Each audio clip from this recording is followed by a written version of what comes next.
بسم اللہ الرحمن الرحیم۔ السلام علیکم، امید ہے کہ آپ سب خیریت سے ہوں گے۔ تو آج کا جو ہمارا سیکنڈ ایئر کا ٹاپک ہے اس کا نام ہے زر کا ارتقاء ایولیوشن آف منی۔ پیچھے ہم نے لاسٹ والے لیکچر میں بارٹر سسٹم پڑھا اور اس کی مشکلات بھی پڑھی، تو اب ہم پڑھیں گے زر کا ارتقاء۔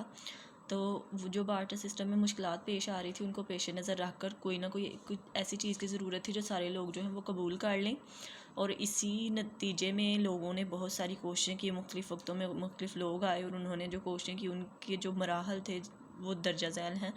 سب سے پہلا مرحلہ کیا ہے کہ اشیاء اور اجناس بطور زر، انہوں نے بارٹر سسٹم کی مشکلات سے نجات حاصل کرنے کے لیے سب سے پہلے جو چیزوں کو بطور زر استعمال کیا گیا وہ چیزیں کون کون سی تھی؟ ان میں جانور تھے، جانوروں کی کھالیں، گلہ ہوتا ہے اجناس یعنی کہ اناج وغیرہ، تیر، غلام، سیپ، پتھر، موتی اور خوردنی اشیاء وغیرہ، یہ ساری جو ہیں ان کو ایز اے منی استعمال کیا گیا۔ ان میں اچھے زر کی خصوصیات جو ہے وہ موجود نہیں تھی، لہٰذا انہیں ترک کر کے ایسی شے کی تلاش جاری رہی جو عمدہ زر کا کام دے سکے۔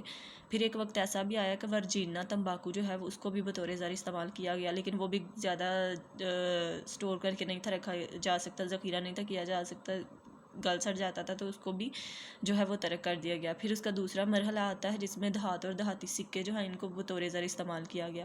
ابتدا میں جو ہے وہ دیہاتوں مثلاً سونے اور چاندی وغیرہ کو جو ہے وہ اس کو کاٹ کر اس کے سکے بنائے جاتے تھے، اور پھر یہ لوگ بھی ایکسیپٹ کر لیتے تھے، بڑا لوگوں نے اس کو قبولیت حاصل ہوئی اور پائیدار بھی تھا، یعنی کہ خراب بھی نہیں تھا ہوتا۔ تو مختلف جو ہیں بادشاہ آئے، مختلف دور آئے، اور انہوں نے جو ہے اپنے اپنے دور میں اس کے اوپر اپنا اپنا نام، اپنی اپنی حکومت کا نام بھی لکھا۔ لیکن بعد میں کیا ہوا کہ ظاہر دیہات ہے تو اس میں بھی لوگوں نے ملاوٹ کرنا شروع کر دی۔ یوں سونا چاندی جو ہے یہ سب سے زیادہ قیمتی دہاتیں تو ان کی جو ہے وہ بھی یہ بھی نہیں تھے مل رہی، ان کی رسد جو ہے وہ بھی کم تھی، محدود تھی، تو لین دین کے سلسلے میں پھر پرابلم ہونے لگی۔ تو اس کے بعد جو ہے وہ کیا سوچا گیا کہ ایک کاغذی زر جو ہے وہ کیوں نہ انٹروڈیوس کروایا جائے، تو کاغذی زر آ گیا۔ تیسرا مرحلہ جو ہے وہ کاغذی زر کا تھا جو کہ ابھی بھی یوز ہو رہے ہیں۔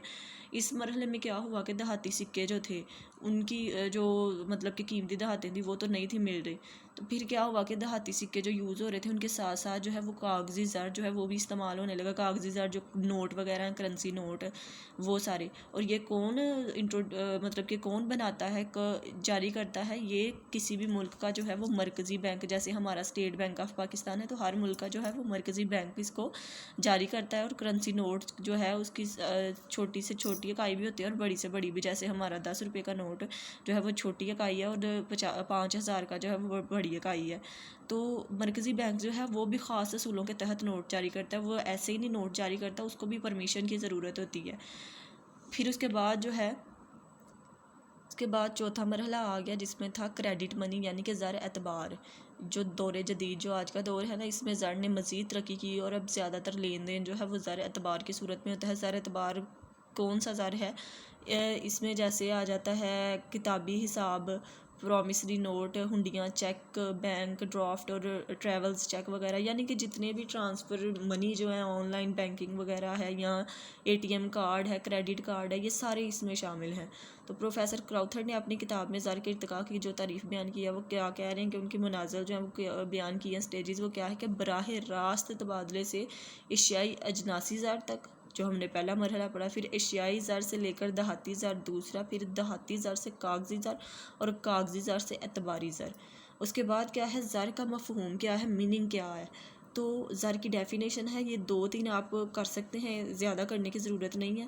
مختلف ماہرین نے زر کا مفہوم اپنے اپنے انداز میں بیان کیا۔ مثلا کچھ لوگوں نے زر کو خالصاً قانونی رنگ دے دیا، انہوں نے کیا کہا کہ جو حکومت ایکسیپٹ کر لیتی ہے وہی زر ہے۔ ظاہر ہے حکومت اگر ایکسیپٹ نہیں کریں گے تو لوگ بھی جو ہے اس کو قبول نہیں کریں گے، تو جب قانون کسی شے کی پشت پناہی کرے، یعنی کہ اس کے پیچھے ہو، اس کو لوگوں سے کہے کہ بھئی یہ میں نے اس کو ایکسیپٹ کیا ہوا ہے، تو لوگ بھی اس کو ایکسیپٹ کریں گے۔ تو تاہم یہ قانونی تعریفیں جو ہے یہ معاشی تجزیے کے لیے تسلی بخش نہیں ہے۔ اب کچھ جو ماہرین ہیں معاشیات کے، انہوں نے جو ہے وہ ڈیفینیشن اپنی دی ہے۔ پروفیسر واکر کی جو تعریف ہے وہ کیا ہے کہ ہر چیز جو زر کے فرائض سر انجام دے زر کہلاتی ہے۔ پروفیسر کراؤتھر کیا کہتے ہیں کہ زر وہ چیز ہے جسے اعلیٰ مبادلہ کی حیثیت سے قبولیت عامہ حاصل ہو، یعنی کہ لوگ اس کو ٹرانسفر، اعلیٰ مبادلہ کہتے ہیں ٹرانسفر، لین دین کے سلسلے میں جو ہے وہ قبول کر سکے، اور ساتھ ہی پیمائش بھی اس کی جا سکے. پیمائش قدر ہے کہ بھائی یہ چیز کی اتنی قیمت ہے تو اس کی اتنی قدر ہے، اور ذخیرہ قدر کا بھی کام دے. پھر پروفیسر کراؤتھر کی کیا ہے کہ سونے اور چاندی سے لے کر کاغذ کے حقیر پرزوں تک اور بینکوں کی کتابوں میں کلرکوں کے قلم سے گھسیٹے ہوئے نقوش تک زر کے زمرے میں آتے ہیں. اب سونے اور چاندی کا کیا ہے کہ سکے وغیرہ ہیں، کاغذوں کے حقیر پرزے جو ہیں یہ نوٹ ہیں، اور بینکوں کی کتاب میں کلرکوں کے قلم سے گھسیٹے ہوئے جو نقوش ہیں یہ کیا ہیں، یہ چیک وغیرہ آ جاتے ہیں، اور جتنی بھی بینک کی پیمنٹس وغیرہ ہوتی ہیں وہ آ جاتی ہیں. تو وہ کہہ رہے ہیں کہ یہ سارا کچھ جو ہے یہ زر میں آ جاتا ہے. اس کی آپ آگے سے ایکسپلینیشن خود سے کر سکتے ہیں کہ زر کیا ہے. ظاہر ہے ہماری ڈیلی لائف میں یوز ہو رہا ہے، تو یہ اتنا ہی کرنا ہے. اب زر کے جو فرائض ہیں، زر کے جو فنکشنز ہیں، فنکشن آف منی وہ کیا ہیں، یہ آگے والے پیج پہ ہیں جو درجہ ذیل ہیں. سب سے پہلا کیا ہے، میڈیم آف ایکسچینج ہے، یعنی اعلی مبادلہ. زر کا پہلا کام کیا ہے کہ یہ اس کے بدلے میں ہم چیزیں لے سکتے ہیں، یہ اعلی مبادلہ کا کام دیتا ہے، یعنی ایکسچینج ہو جاتا ہے. تو پہلا کام اس کا کیا ہے، اعلی مبادلہ. اس میں لوگوں کو مشکلات پیش نہیں آتی، ان کو جو چیز چاہیے جتنی چاہیے وہ پیسے اتنے دیتے ہیں اور اتنی چیز جو ہے وہ حاصل کر لیتے. تو پہلا اس کا فنکشن کیا ہو گیا، اعلی مبادلہ. پھر دوسرا جو اس کا فنکشن ہے وہ کیا ہے کہ مشترک معیار قدر، یعنی کامن میئر آف ویلیو. اس میں کیا ہے کہ جتنی چیز کی ویلیو ہے اتنے ہم پیسے دے کے وہ چیز جو ہے وہ خرید سکتے ہیں، یعنی کہ پیسے کی بھی وہی ویلیو ہو گئی اور چیز کی بھی. تو یہ مشترک معیار قدر ہے. یعنی کہ جیسے اگر ہم کوئی فروٹ لینے چلے جائیں تو ہمیں دکاندار بتا دیتا ہے کہ اتنے پیسوں میں اتنا کلو آئے گا، تو وہ سارا جو ہے یعنی کہ اس کی بھی قدر اتنی ہو جاتی ہے اور پیسے کی بھی اتنی ہوتی ہے. اگر ہم نے کوئی چھوٹی سے چھوٹی چیز لینی ہو یا بڑی سے بڑی چیز لینی ہو تو جو چیز کی ویلیو ہے اتنے ہی ہم پیسے دیتے ہیں. تو دونوں کی جو قدر ہے، دونوں کی جو ویلیو ہے، اہمیت ہے، وہ ایک جتنی ہو جاتی ہے. تو مشترک معیار قدر. پھر اس کے بعد ہے ذخیرہ قدر. اب اس میں جو پیسے ہیں، جو کرنسی نوٹ ہیں یا جو زر آ چکا ہے، اس میں پاور کیا ہے کہ اس کو ہم ذخیرہ کر کے رکھ سکتے ہیں. اپنے آنے والے مشکل وقتوں کے لیے ہم اپنے پاس پیسے سیو کر کے رکھ سکتے ہیں. اگر کسی نے اپنے بچوں کی شادی کرنی ہے، پڑھائی بچوں کی جو پڑھائی ہے اس کے لیے، تو ذخیرہ کیا جا سکتا ہے. ڈر نہیں ہوتا کہ یہ خراب ہو جائے گا یا گل سڑ جائے گا. پھر اس کے بعد ہے آئندہ ادائیگیوں کا معیار، یعنی کہ جو ہم نے ادائیگیاں کرنی ہیں، یعنی کہ جو لوگوں کو ادھار جو ہے ان سے لیا ہوا ہے، ادھار کا لین دین جو ہے وہ بھی زر سے کیا جا سکتا ہے. لوگوں نے لاکھوں کروڑوں روپے بینک سے لیے ہوتے ہیں یا ایک دوسرے سے ادھار لیے ہوتے ہیں، تو وہ بھی جو ہے وہ بھی ان کی جو ادائیگی ہے وہ بھی ہم زر سے کر سکتے ہیں، ایزیلی کر سکتے ہیں.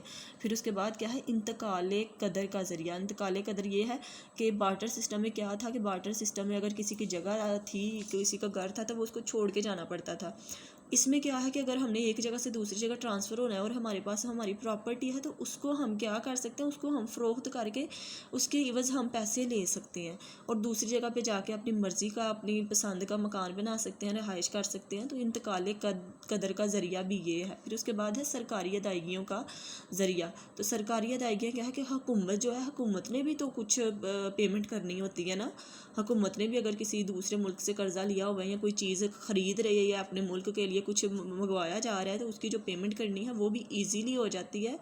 کس کی بدولت؟ زر کی بدولت. تو یہ بھی ایک اس کا فنکشن ہے، اس کی ایک ڈیوٹی ہے، فرض ہے زر کا. پھر اس کے بعد ہے حساب کی اکائی ہے، یونٹ آف اکاؤنٹ ہے کہ لوگوں کی آمدنیوں کے بارے میں پتہ چل سکتا ہے، چیزوں کی قیمتوں کے بارے میں پتہ چل جاتا ہے، یعنی کہ یونٹ آف اکاؤنٹ ہوتا ہے یہ. پھر اس کے بعد ہے مقبول ترین سیال پذیر اثاثہ، یعنی کہ مقبول ترین ہے، اس کو لوگ بڑی جلدی ایکسیپٹ کر لیتے ہیں. کوئی آپ کو یہ نہیں، اگر آپ کسی کے پاس پیسے لے گئے اور آپ نے کوئی چیز خرید لیں تو کبھی بھی کوئی آپ کو منع نہیں کرے گا کہ میں نے یہ پیسے نہیں آپ سے نہیں لینے اور آپ کو چیز نہیں دینی. تو لوگ اس کو ایکسیپٹ بڑی جلدی کرتے ہیں کہ مقبول ترین ذریعہ ہے. پھر اس کے بعد کیا ہے، ساکھ کا ضامن ہے، یعنی کہ جس کے پاس جتنی زیادہ دولت ہوگی اس کو اتنا زیادہ ہی اہم سمجھا جائے گا، اس کو اتنی زیادہ ہی عزت ملے گی اور اتنی ہی اس کی اہمیت ہوگی. تو اور اگر کسی کے پاس جو ہے وہ کم پیسے ہیں تو اس کو غریب سمجھا جائے گا. معاشرے میں امیر جو ہیں ان کی زیادہ لوگ عزت کرتے ہیں. تو یہ ساکھ کا ضامن بھی ہوتا ہے. پھر اس کے بعد ہے معاشی حیثیت کا اندازہ. ہمیں لوگوں کی معاشی حیثیت کا اندازہ چل جاتا ہے، ملک کی معاشی حیثیت کا اندازہ چل جاتا ہے کس سے؟ زر سے. زر کے عقائد ملک کی معاشی حالت کا بھی اظہار کرتے ہیں، مثلاً قومی آمدنی کتنی ہے، فیکس آمدنی، افراط زر یا مختلف منصوبوں کی نسبتی لاگت، یہ ساری چیزیں جو ہیں یہ ساری کس کے وجہ سے معلوم ہوتی ہیں؟ زر کی وجہ سے۔ تو زر کی فنکشن میں ایک ہے معاشی حیثیت کا اندازہ۔ پھر اس کے بعد ہے عمدہ زر کے اوصاف۔ دیکھیں بار بار وہی بات آ رہی ہے، جب آپ نے اپنا کانسیپٹ کلیئر کر لینا نا کہ زر ہے کیا، تو وہی پوائنٹس جو ہیں وہی صرف پوائنٹس کے نام یاد رکھنے ہیں اور ساتھ ان کے کانسیپٹ تو اب بہت ایزیلی یاد ہو جائے گا۔ برڈن نہیں ڈالنا کہ یہ اتنا ٹف ہے یا بک میں کیسے کیسے الفاظ ہیں۔ پہلا جو اس کا اوصاف ہے وہ کیا ہے؟ قبولیت عمل، لوگ بڑی جلدی اس کو ایکسیپٹ کر لیتے ہیں۔ پائیداری ہے، تو پائیداری یہ ہے کہ اس کو ذخیرہ کیا جا سکتا ہے، یہ خراب نہیں ہوتا۔ انتقال پذیری کیا ہے؟ کہ ایک جگہ سے دوسری جگہ لے کر جا سکتے ہیں ہم لوگ بڑی ایزیلی۔ شناخت پذیری ہے، تو شناخت پذیری میں ہے جو کہ پہچان جو ہے اس کی بڑی ہے کہ کھوٹا کیا ہے اور کھرا کیا ہے، اصل کیا ہے اور نقل کیا ہے، اور کاغذی نوٹ جو ہیں وہ ان کی پہچان ہو سکتی ہے کہ یعنی شناخت پذیری ہے۔ پھر تشکیل پذیری ہے کہ ہم جو ہے اس کو کسی بھی چیز میں کنورٹ کر سکتے ہیں، کوئی بھی چیز ہم لے سکتے ہیں، تو تشکیل پذیری ہے۔ پھر اس کے بعد تقسیم پذیری ہے۔ تقسیم پذیری یہ ہے کہ اگر ہم پیسے اگر ہمارے پاس زیادہ ہیں اور اس کو ہم علیحدہ علیحدہ حصوں میں بھی رکھ لیں تو پیسے تو اتنے ہی رہیں گے۔ جیسے اگر ہمارے پاس سونا ہے تو اس کو بھی اگر ہم چھوٹے چھوٹے حصوں میں کاٹ لیں تو سونا جو ہے اس کی ویلیو تو وہی رہے گی، اس کی قیمت جو ہے وہ تو وہی رہے گی۔ پھر اس کے بعد ہے یکسانیت۔ تو یکسانیت یہ ہے کہ اگر ہمارے پاس دو سکے سونے کے جو ہے وہ سکے ہیں تو ان کی بھی ویلیو وہی ہے جو ایک سکے کی ہے، دوسرے کی بھی وہی ہے۔ اگر ہمارے پاس نوٹ ہیں تو نوٹوں کی بھی وہی ہے، یعنی کہ ان میں برابری پائی جاتی ہے۔ پھر ہے مناسب مقدار۔ تو جو چیز زر کے طور پر استعمال ہو رہی ہے اس کی جو کوانٹٹی ہے، جو اس کی مقدار ہے وہ بھی مناسب ہی ہو، یہ نہ ہو کہ بہت کم ہو یا بہت زیادہ ہو۔ جب بہت زیادہ ہو جاتا ہے تو اس کی ویلیو بڑی کم ہو جاتی ہے، تو مناسب مقدار میں ہو۔ پھر ہے ثبات مقدار یعنی کہ اسٹیبلٹی۔ تو اسٹیبلٹی کا کیا ہے کہ یہ جو ہے مستحکم ہونی چاہیے، محفوظ ہونی چاہیے، یہ نہیں کہ آئے دن جو ہے ویلیوز چینج ہوتی رہتی ہیں اور لوگ بیچارے جنہوں نے اپنے پاس پیسے رکھے ہوئے ہیں اپنی جو پرابلمز ہیں مستقبل کی ان کے لیے یا مستقبل کے قرض وغیرہ ادا کرنے کے لیے، تو وہ ان کے لیے پرابلم بن جائے۔ تو اسٹیبلٹی ہونی چاہیے، مستحکم۔ پھر اس کے بعد ہے ذخیرہ اندوزی، کہ اس کو ذخیرہ کیا جا سکتا ہے، آپ اس کو جو سونا چاندی ہے یا جو نوٹ ہیں اس کو آپ ذخیرہ کر سکتے ہیں اور جو آنے والی ٹائم ہے اس میں آپ اس کو یوز کر سکتے ہیں۔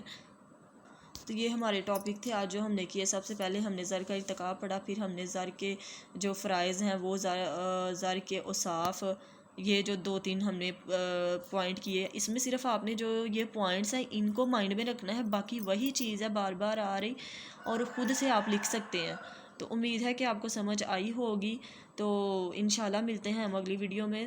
میرے چینل کو لازمی سبسکرائب کر دیجیے اور ویڈیو اگر پسند آئی ہے تو لائک کر دیجیے۔ تب تک کے لیے اللہ حافظ۔